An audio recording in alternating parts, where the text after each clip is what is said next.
Hi, it's Maggie the Irish Gypsy here to bring you it's the very first general readings of a brand new year. This is for the first half of January 2023 from the 1st through the 15th, and this reading is for the fire sign of Aries. Welcome everyone. I hope everyone had a wonderful Christmas and is transitioning well into a new year. I am recording these in the last couple of days of December. So I hope everyone is moving through the remainder of the holiday season well. Thanks for taking the time to be here, for all your watching the videos, your liking, sharing, subscribing. It is all greatly appreciated. Thank you. So, Aries, this is for you for the first half of January 2023. If your sun, moon, rising, or Venus sign is in Aries, it's also relevant if you're cross-watching for an Aries. Of course, it's going to resonate a little differently for everyone. It is a general reading. So if you know any or all of your other signs, sun, moon, rising, and Venus, watch them for any additional perspective and insight they can provide. And if you find that something does resonate with you enough that you'd like to reach out for a personal reading, maybe take a deeper look at something for yourself or as a gift for someone else, please feel free to email me directly at maggie@gmail.com. I would be delighted to hear from you. I do offer quite a wide variety of readings in all areas of life, and particularly popular right now are the 6 and 12-month overviews I do, which take a look at what's going on in different areas of your life for the next 6 or 12 months, depending on how far ahead you want to look. And you can order them anytime, but a lot of people order them around this time of year as we're transitioning out of an old year and into a new one, just to kind of get a look ahead. So something to keep in mind. Okay, Aries, let's take a look and see what the first half of January looks like for you. I am using the Tarot of Dreams and clarifying with the Radiant Rider-Waite. So we begin with the 10 of Coins. Long-term stability and security, particularly that of your home. Coins is governed by the element of earth, so this might be a more practical energy.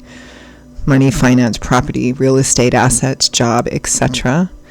Or it could just be about the efforts that you're putting in to acquire or maintain something on an emotional level, like long-term relationships. There's a strong connection to home and family with the 10 of Coins. So that could be your home and family. Could be the property itself. It's sometimes the inheritance card as well. It speaks of not having to work or not having to worry about the future because you have enough stability and security built up.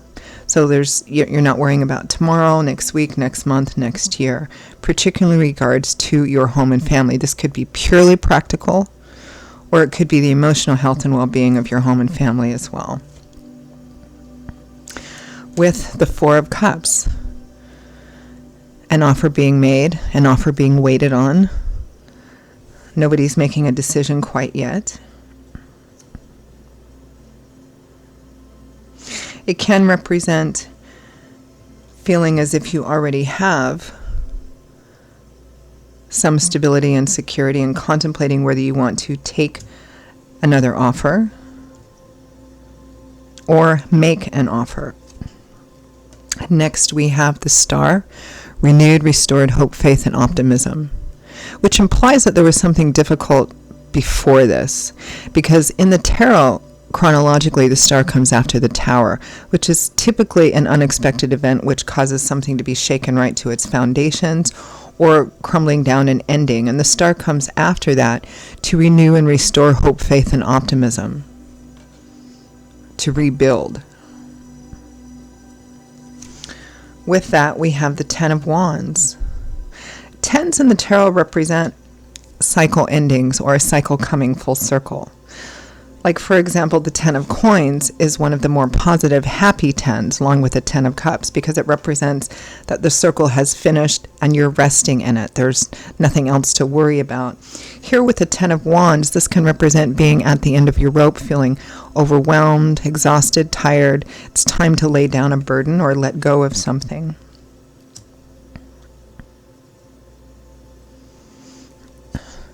Next, we have the 9 of Swords, my least favorite card in the tarot, because this is a card of a lot of worry, stress, anxiety, and it's typically fear about an unknown future.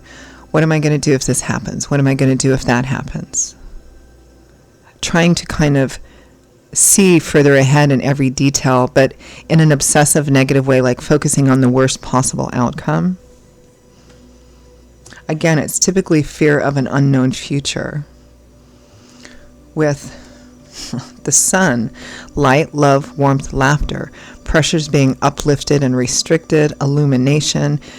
Everyone breathes a sigh of relief when the sun comes out because it shines over everything. And so too in a tarot spread, the sun affects every other card in the tarot. It acts as a positive boost to energy, and it can act to positive cards, and it can act as a lessening energy to challenging cards. So I'm kind of happy to see it here with the Nine of Swords. And this is a general reading, so the intensity of this, the details and specifics and intensity will vary for those of you that are watching this video. But it feels very much so far, Aries, like there's a situation kind of playing out, and it may be before that it ended or something was broken. But there's a hope of renewal moving forward, but also alongside of that, some stress and anxiety of whether something will or won't work out. And it feels very much too like somebody needs to let go of something in order to move forward. And that can mean two different things. Letting go can mean two different things. You know, it can mean letting go and doing something that perhaps we were afraid to do, and letting go or laying down our fears of doing that thing and doing that and moving forward, or accepting the fact that perhaps we can't do something and so we move forward in a different direction. Because that number 10, that cycle ending, means the same thing, two different things. Either something ends completely and you leave it behind in moving forward, or it comes full circle and you're able to rest in that and move forward at the same time. I know that seems a little contradictory, but you know, you've achieved the goal, so the cycle is closed down and you rest in all of that. Or you simply detach yourself from it and move on. Here it seems like there's a fundamental fear of how that's going to work out. But it also feels like some of you may not be focusing or wanting to look at the idea that you're actually part of the process of how this works out or not, depending on what your choices are. Let's look at the overall energy from the bottom of the deck. The overall energy for the first half of January is the Ace of Coins, so a new beginning. Could be moving, relocating, new jobs, traditionally. But it's a concrete new beginning.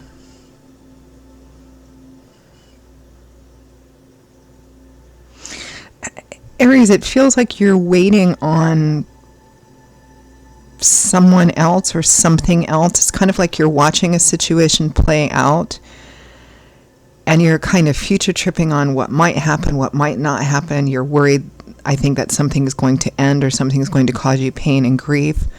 But it feels like you're being too passive in that process as well. Perhaps not focusing on or not wanting to acknowledge that how this works out is in part up to you as well in the decisions you make. You can't just sit back and watch something play out and not do anything to make it better or make good choices in it. And perhaps it feels like there's a bit of a passive lack of ownership in you're also having a part to play in how this works out. It feels like you're just watching something play out and you're waiting to see what happens. You think, maybe you're thinking the worst is going to happen, but you're not doing anything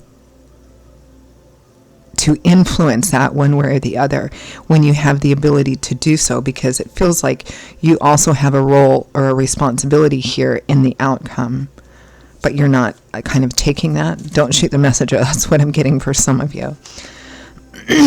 Let's clarify that overall energy of the Ace of Coins.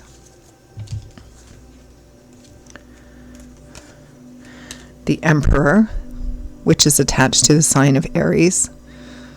Older, senior, status, establishment, authority. But also the Emperor likes to live in a world where everything runs on time, right? Everything is according to the structure.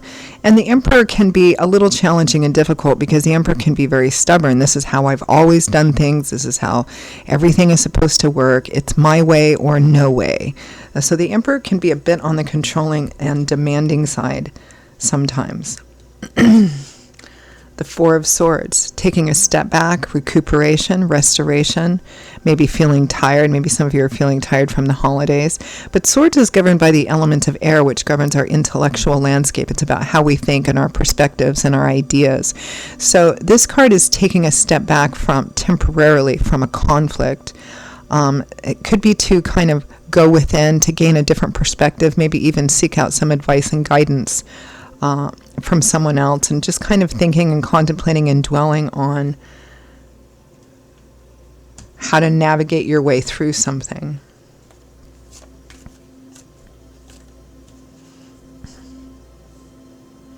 Again, there's this sense of waiting on someone or something else to decide what your future is going to be, but not being proactive in this. Let's clarify that 10 of Coins and 4 of Cups. Some kind of offer, long-term security and stability. You may be waiting for someone to make an offer, or somebody has made an offer and you're thinking about it, or someone's waiting for you to extend an offer. And it all has to do with cementing something, making a choice to commit to something so that it kind of seals that circle and moves forward and gains a new level of long-term stability and security. For example, in a personal relationship, like a romantic relationship, for some of you, this might be, marriage, moving in together, or marriage, kind of sealing that, kind of closing off that circle so there's no more wondering about the future. This is who I'm going to commit to. This is what we're going to commit to together. So the issue of where the relationship is going or not is settled, right? It could be a financial and material situation that affects you or affects home and family as well. But it feels like, again, you're kind of waiting for something to play out and not being proactive enough. Some of you, it could just be that you're contemplating whether or not to accept an offer, to make an offer. You're not quite sure yet. Because it feels like there's a lack of action externally, that it's all mental and internal.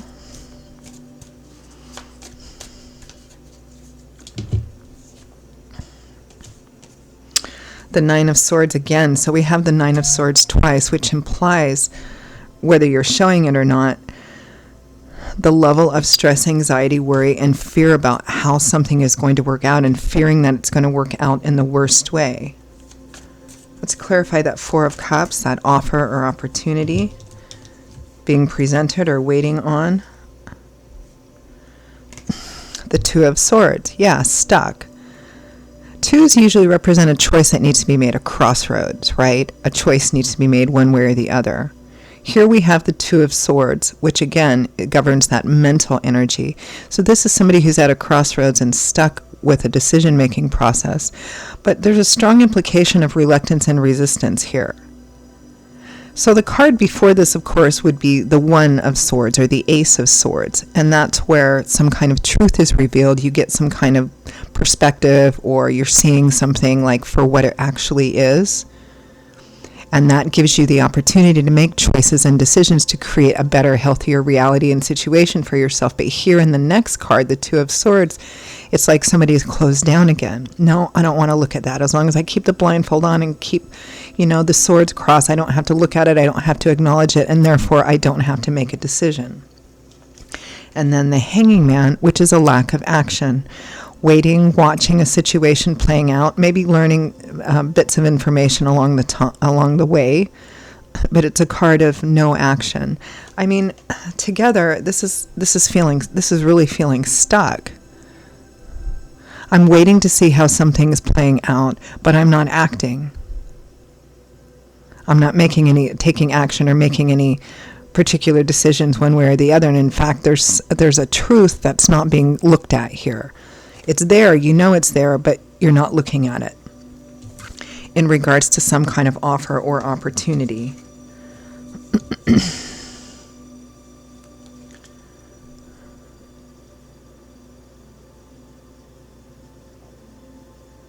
And it feels like you're very much stressed out over the long-term security and stability of a relationship, of your home and family. So it's either about that issue itself, the home and family, or a relationship that's central to it. Or for others of you, it's about some kind of financial and material aspect job, work, career, something like that. It could even be about the house itself, like mortgages.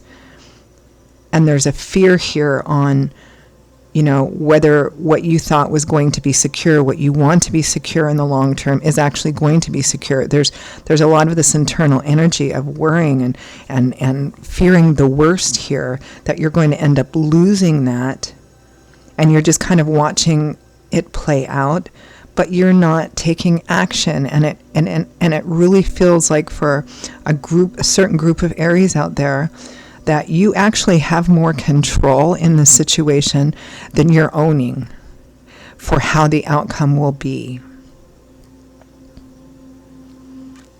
For example, for those of you for whom this may be a personal romantic relationship, and the next step would be, moving in together or getting married, and you're not sure if you want to do that yet, and you're afraid of how things will play out if you don't, you have an active equal share in what that outcome is, whether in saying, no, I don't want to do that, so we will probably have to go our separate ways, or yes, let's do that so we can move forward together. But it doesn't feel like you're taking ownership of what choices you have here.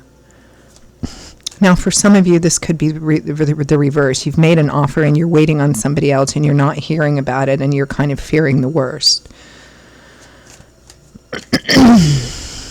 But it really feels like you could be more proactive here. Let's clarify this Star and the Ten of Swords.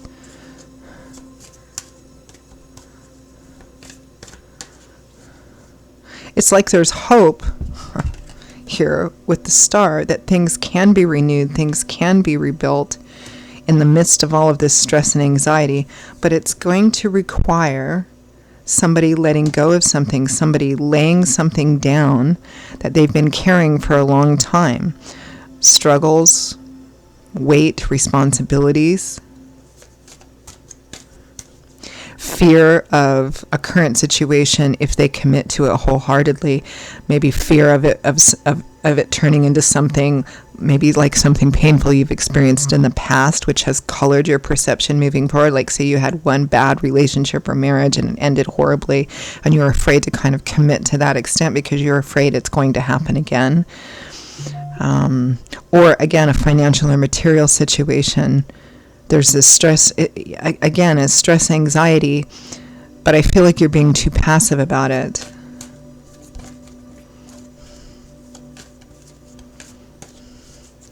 Let's clarify that. The Star, again, that is beautiful. There's such, the Nine of Swords twice and the Star twice, there's such anxiety and stress and fear, but there's also hope in the middle of this. Let's clarify that Ten of Wands. What needs to be laid down? Done. Death and the Two of Wands. Again, another two, a choice. Death, final endings, and transformation. Rebirth. Your choice here, Aries,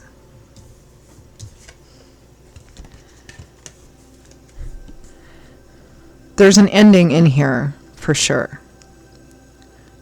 But what that specific ending is and how it works out beyond that, you have an equal share in making decisions and taking action for that.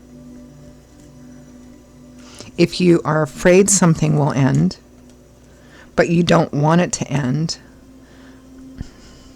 but in order to keep it going, you have to do something that you're afraid of doing, well, again, there's a choice there that you have to own, rather than just watching it play out, kind of like watching a ship sink or fearing that a ship is sinking, but you're not doing anything to kind of prevent it when you could. It's all about some major life change choice here, which has, again, the road is forked, and you're right at that fork. You can hold on to the fears and stresses and anxieties of the past repeating itself and not make this commitment, and then you will move forward in a different way, but you will lose something in doing so. Or you can choose to face the fear, to do the thing, or to take more proactive action, which will be a transformation in and of itself, and moving forward into a different phase, a new chapter of life, having secured that long-term stability particularly in relation to home and family. And you're right at that fork in the road. But it feels like for some of you, you're at this fork in the road and you're just like waiting to see how it plays out. Do I wait until it ends and then I say, oh, well, this is terrible and this always happens, and but again, it's passive, which in a sense means it's kind of the laziest way to look at something, because it doesn't require any action of you, and there's action required here. Now, you can choose not to take action and just let that ship do whatever it's going to do, or you can take action to be a part of the solution instead of just sitting here and waiting. It's like you're thinking, the ship is foundering, I think it's going to sink. Yeah, ships always sink, but you're not engaging, right?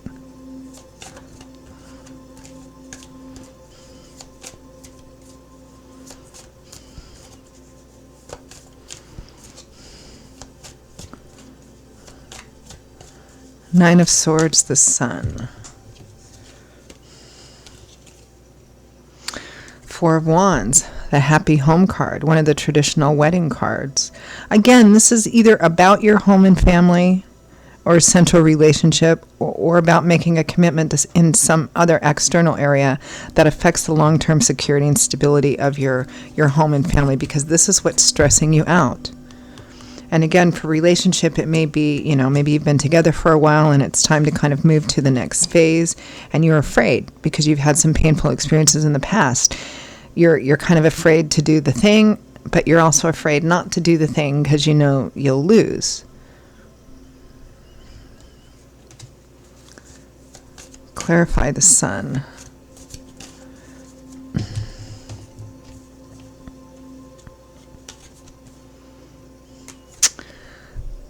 The 9 and 10 of Wands.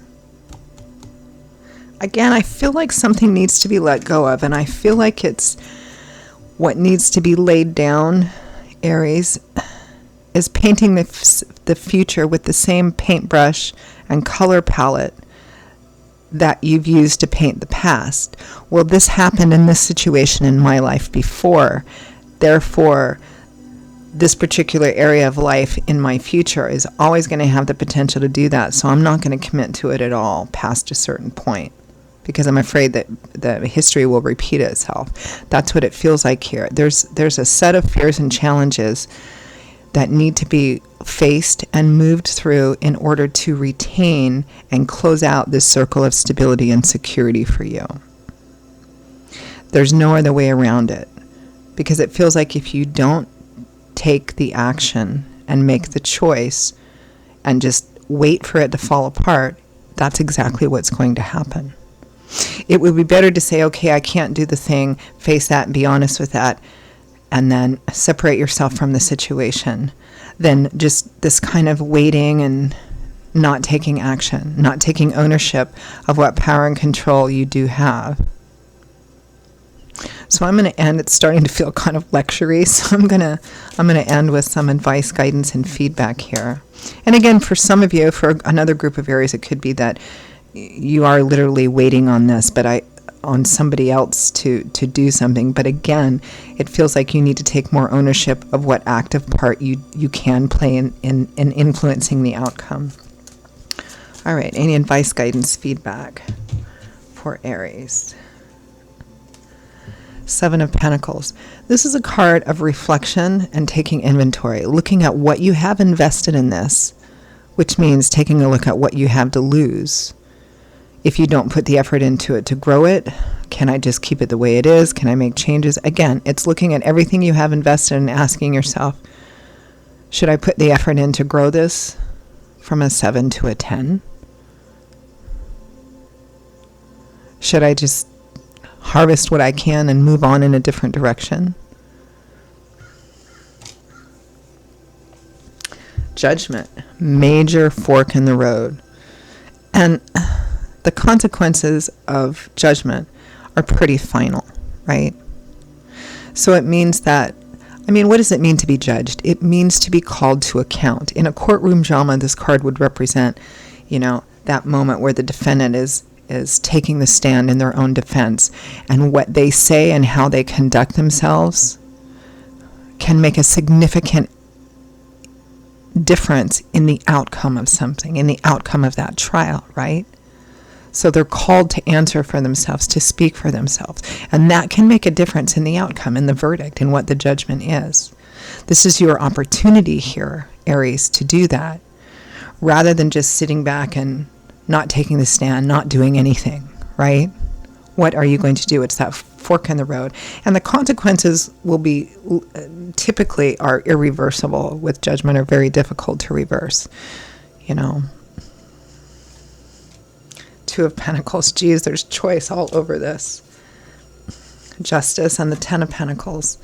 Morality, ethics, the right thing to do, the honorable thing to do for long-term security and stability.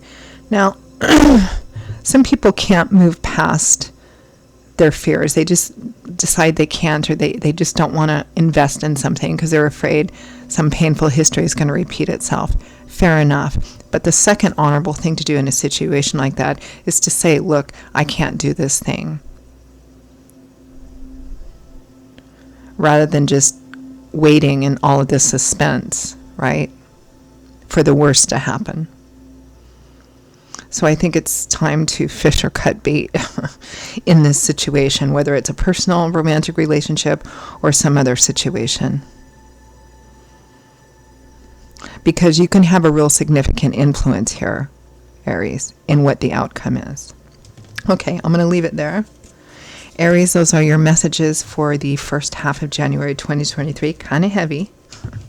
But I hope that for those of you for whom this is relevant, that it was helpful, gave you something to chew on, or validated what's already kind of going on in your head. Again, if this resonates enough that you'd like to reach out for a personal reading, pull the curtains back, maybe take a deeper look at it for yourself or as a gift for someone else, please feel free to email me directly at maggie1maguire@gmail.com. You can also get that contact info attached to the description link in this video. Just click on that and you'll see my email address there. I would be delighted to hear from you and to work with you. I will see you all in a couple of weeks for the mid-month readings. I hope to see you back here again, and I hope that we have a nice slide into the brand new year as we continue to move forward. Take care. Bye-bye.